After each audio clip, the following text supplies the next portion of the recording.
Botafogo TV chega em clima de verão e muito bem acompanhada por um alvinegro que entende tudo dessa, que assim como o futebol é uma paixão nacional, a cerveja. O sommelier José Padilha é especialista na bebida e para começar eu quero saber o que é mais difícil, explicar a diferença entre os mais variados tipos de cerveja ou aquelas coisas que só acontecem com Botafogo? Olha, eu acho que é mais difícil explicar só aquelas coisas que acontecem com Botafogo, né? Na realidade, cerveja, depois que você bebe, depois que você conhece, depois que você vê o estilo das cervejas, né? É fácil de beber, né? Como o Botafogo te escolheu? Olha, eu sou botafoguense de nascença, né? Digamos assim, é uma virtude congênita que eu tenho, né? Trago de família. Sei como é. Meu pai é botafoguense, minha família é toda botafoguense. Hereditariedade, dizendo assim. E como você escolheu a cerveja como matéria-prima do seu trabalho? Olha, a cerveja me escolheu, na realidade, Também? Exatamente. Eu trabalhei mais de 30 anos com propaganda, eu era publicitário, diretor de criação, e aí eu entrei numa concorrência publicitária pela conta de uma micro cervejaria artesanal, e a única chance que eu tinha de ganhar essa concorrência era entender de cerveja tanto quanto o meu cliente. E aí eu comecei a pesquisar, depois que eu descobri cerveja artesanal é um caminho sem volta, Fernanda. Olha, eu me considero uma pessoa de sorte porque trabalho com o que eu amo, vivo disso, né? Que é o futebol e o Botafogo. E com você não deve ser muito diferente, né? Você vive do que você ama.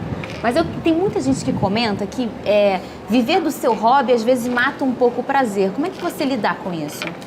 Olha, comigo não é assim, porque eu sempre gostei das boas coisas da vida. A cerveja artesanal foi uma grande descoberta e eu não me canso de mostrar isso para as pessoas. É uma paixão mesmo que se iguala, né, quase a paixão que eu tenho pelo Botafogo. Gostei do quase. Eu queria saber por que essa relação entre futebol e cerveja é tão recorrente, é culturalmente tão vivo.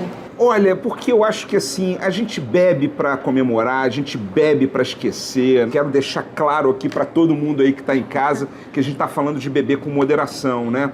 Mas ela deixa a gente num estado mais alegre, deixa a gente num estado mais eufórico. Isso acaba se associando muito com o futebol, porque o torcedor ele quer ir eufórico, torcer pelo seu time, e seja qual for o resultado, ela vai estar presente, seja pra gente esquecer, seja pra gente comemorar. Isso é interessante que o Brasil é um dos países que mais se consome cerveja. E os rótulos artesanais, eles são um fenômeno crescente e talvez recente, né? Como você enxerga isso? Você acha que isso é irreversível ou não? É uma modinha que vai passar? Não, não é uma modinha que vai passar. Na realidade, é uma retomada da diversidade de estilos historicamente, que foi dizimado a partir do século XIX, com o estilo Pilsen, quando ele surgiu, né?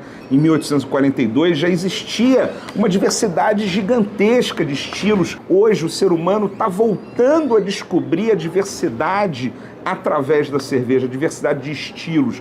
Isso realmente não é uma moda, veio para ficar. O homem, o ser humano, né, ele se adapta muito bem. Eu, por exemplo, graças a Deus, sou um ser humano muito bem adaptado às cervejas só feitas com bons ingredientes nobres. Como você enxerga o Brasil em relação ao mercado internacional atualmente? O Brasil, Fernanda, está crescendo muito. Hoje a gente é o terceiro maior produtor e consumidor de cerveja do mundo. A gente só perde para Estados Unidos e China. Mas não era assim até 10 anos atrás. Até 10 anos atrás, a gente estava em 5º lugar, atrás da Alemanha e atrás da Rússia. O Brasil realmente está surfando essa onda da cerveja como um todo, né? Não apenas da cerveja artesanal, como a cerveja popular também. Eu queria saber o que é pior, pensa aí. Perder a final de um campeonato no finzinho do jogo, um gol no finalzinho, ou cerveja quente? Olha, eu com certeza eu vou te dizer que é perder o campeonato com um golzinho no final do jogo, porque existem estilos de cerveja que você pode tomar quente. Por exemplo, cerveja artesanal. Cerveja artesanal, qualquer cerveja feita com bons ingredientes, que são os ingredientes nobres com que a gente faz a cerveja, você pode até tomar ela a temperatura ambiente. Ela vai continuar te dando uma experiência gastronômica de aromas e de sabores para o paladar. Cada estilo de cerveja, se ela é mais alcoólica, se ela é mais amarga, se ela é mais encorpada, ela vai ter uma temperatura de serviço ideal, mas nunca o estupidamente gelado. O estupidamente gelado, você não vai sentir nenhum sabor e nenhum aroma na cerveja. Na realidade, uma cerveja estupidamente gelada, nem espuma ela faz. Olha, o Zé Padilha também ministra cursos, né, sobre os variados tipos de cerveja. E aí tem uma parte do curso que é dedicada à harmonização, não é isso? É quando ele explica qual comida combina com determinado tipo de cerveja. E aí, em cima disso, vou fazer uma brincadeira aqui com você. Que tipo de cerveja vai bem com determinada vitória do Botafogo? Por exemplo, eu quero saber, domingo de sol, Newton Santos lotado, imagina. Vitória num clássico, harmoniza com? Eu harmonizaria ela com uma Session IPA, tá? Session IPA seria uma cerveja onde você tem o amargor do lúpulo, mas você tem um frescor muito grande, um teor alcoólico mais baixo. Ou seja, é uma cerveja muito refrescante, mas que ela tem um sabor, ela tem um frescor e um sabor muito refrescante que revigora a gente. E a né? temperatura dela? A temperatura dela você pode tomar ela a uns 5 graus, mais ou menos. Beleza, agora, quarta-feira, em um campo da América do Sul, Libertadores, né? Aquele climinha mais gelado, harmoniza com?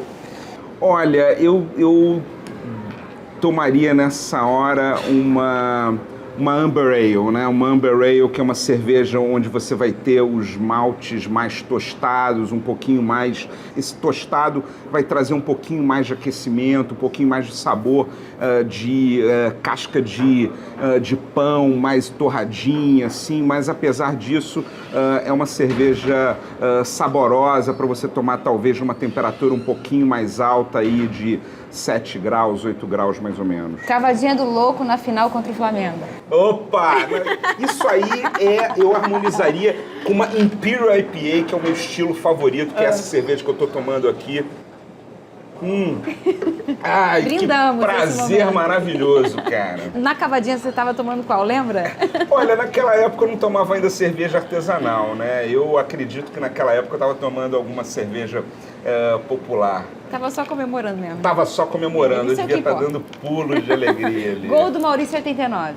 Gol do Maurício em 89, olha, essa aí uma IPA. Você vê que eu sou muito regular nas IPAs, são cervejas que eu gosto muito, né? Mas assim, a IPA é uma cerveja que tem um equilíbrio de... ao mesmo tempo ela tem amargor, ela tem dulçor, é uma cerveja muito equilibrada e eu acho que esse equilíbrio é perfeito para a gente comemorar esse gol. Mané Garrincha dançando com a bola e deixando seus Joãos para trás. Olha, isso aí eu escolheria uma Russian Imperial Stout. Uma Russian Imperial Stout é a cerveja mais escura, mais encorpada, mais alcoólica que a gente tem.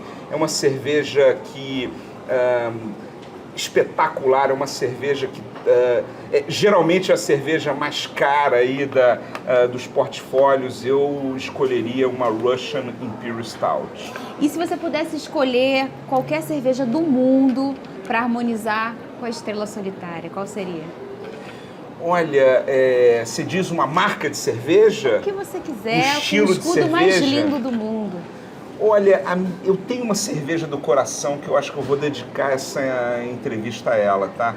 Imperial IPA ou Double IPA, né? Quem me conhece sabe que eu gosto muito dessa cerveja. É receita de um amigo meu, Leonardo Boto, feita por uma cervejaria de uma empresa familiar. São pessoas espetaculares que eu respeito muito, tá? Da mesma maneira, se alguém chegasse para mim e falasse assim, olha, Padilha, a partir de agora o Botafogo não existe mais, eu escolheria nenhum outro time, né? Eu acho que, assim, além do Botafogo, só a seleção brasileira, né? E se a seleção brasileira algum dia jogasse contra o Botafogo, eu ia ficar em maus lençóis, porque eu acho que eu ia torcer pelo Botafogo. Essa coisa de que você tem um time em cada lugar, isso não existe. Não existe mesmo, e seleção em Botafogo eu também torceria pelo Botafogo. Com certeza. Muito obrigada, eu amei. Olha, eu não bebo cerveja, infelizmente. Mas eu acho que o importante da vida é a gente brindar. Seja qual tipo de cerveja, qual tipo de bebida. Eu vou brindar essa entrevista maravilhosa. Vocês aprenderam um pouco mais sobre cerveja e eu também. E a gente vai brindar pelo nosso Botafogo. Obrigada. Muito obrigado. Saudações cervejeiras. Isso aí.